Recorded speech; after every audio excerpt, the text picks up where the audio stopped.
And so let's get to the offensive line. The Yeah, players only meeting, Victor. yeah. When you hear that, what do you think? When there's only players, close the door, there's no coaches. It usually means there's a bad thing going on the team, right?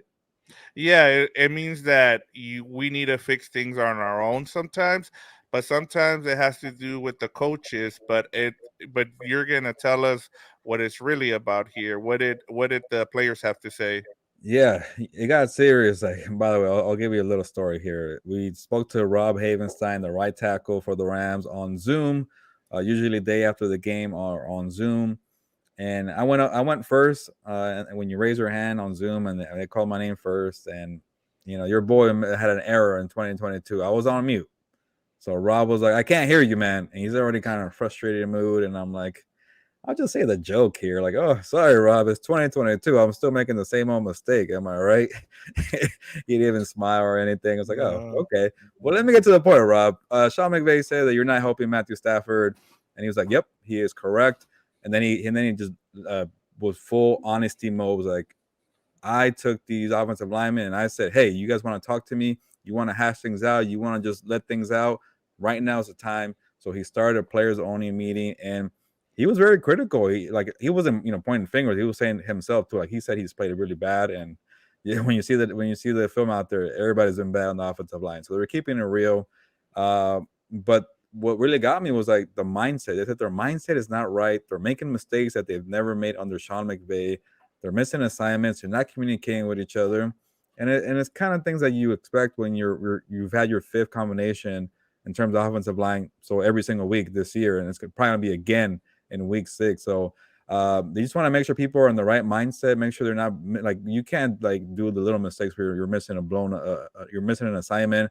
One guy's going to the left, everybody's going right. Things like that you can't afford. So uh, that was big.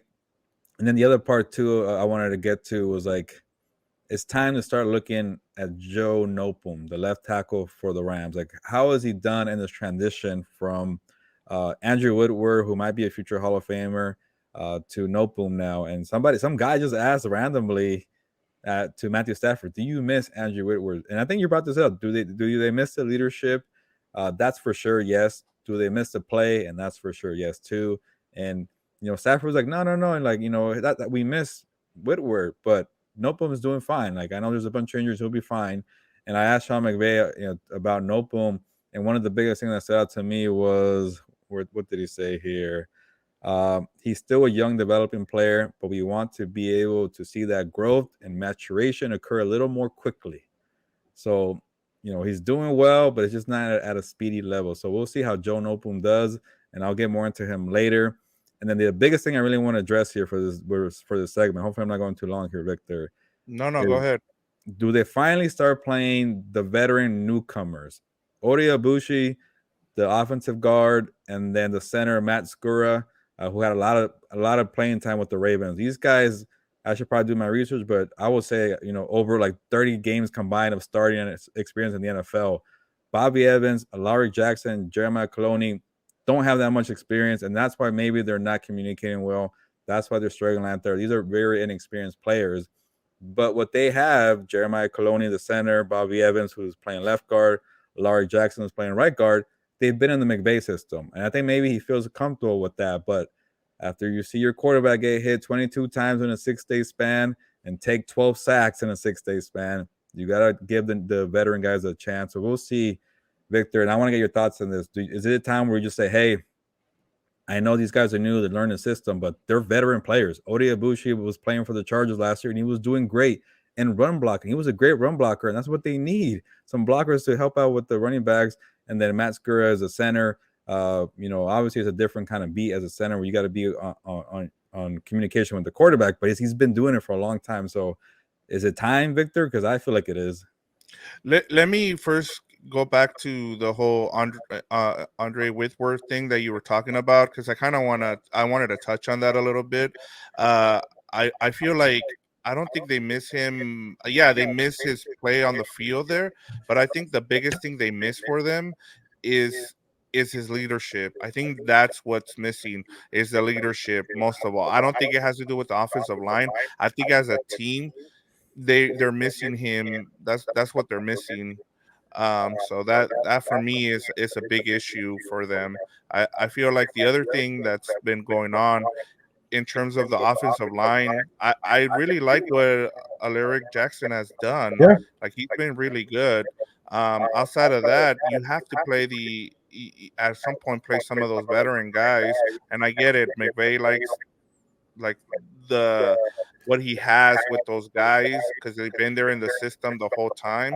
But at some point, you have to have some of those veteran guys come in and play.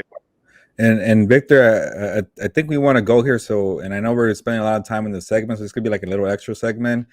But I'm just trying to get into the mind of Sean McVay, and this will probably be a story coming out Thursday at the OC Register, LA Daily News. Is like that balance of scheme changes were like, okay, you're true to the 11 personnel. The 11 personnel has worked. They won a Super Bowl. But when do you start tweaking to like, okay, they're not blocking? Do you go to a 12 personnel, two tight ends? You go to a jumbo package, a max protection, a six lineman, things like that.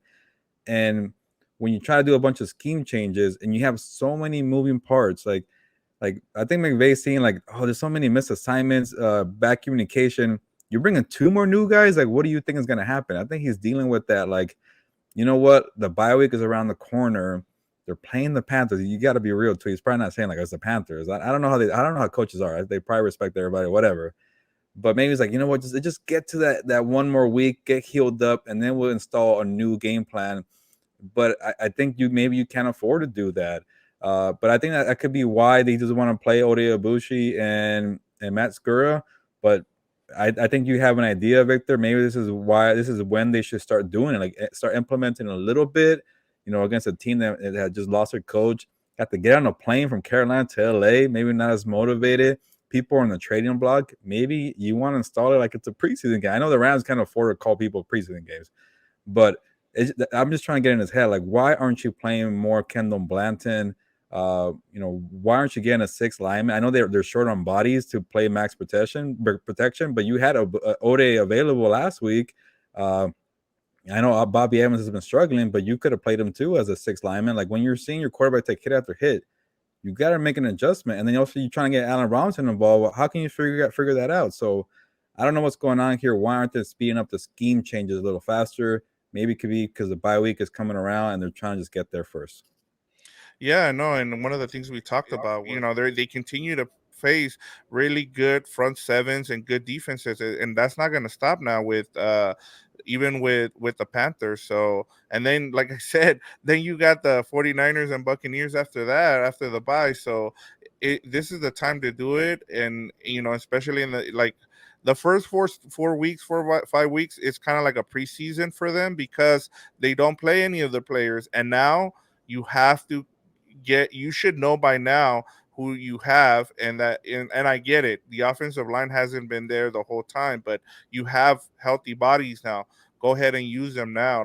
And you brought up two good players there. They're veterans. Start putting them in, start using more of those two tight end sets and help out your quarterback. Don't put it all on Rob Havenstein.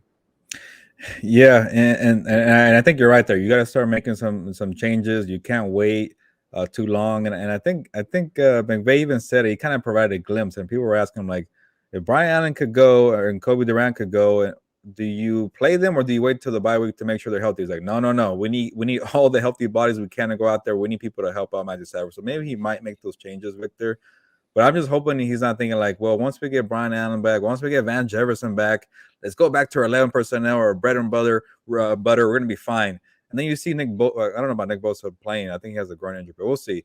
But then you have the 49ers coming right after the bye week. Like, you can't have the same old thing. Like, that's the thing that was frustrating for Rams fans, I believe, when you get the beatdown on Monday Night Football and do the same thing on the Cowboys game.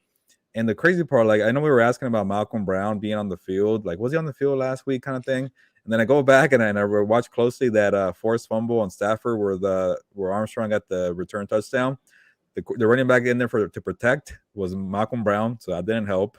And then the tight end to block was Tyler Higbee. So I know Tyler Higbee is a good receiving tight end, but he's not tight end, the blocking one like Kendall Blanton. So you have to sacrifice a little bit of like the receiving aspect of Higbee for some blocking from Blanton. At this point, why not just try it or at least play both of them or something? So hopefully I'm spending too much time here, but they got to try something new. And hopefully, Victor, that you and I are right here, that we'll see some glimpses of it against the Panthers. But moving on, I felt like we had like a guest on for that long segment, right? I know.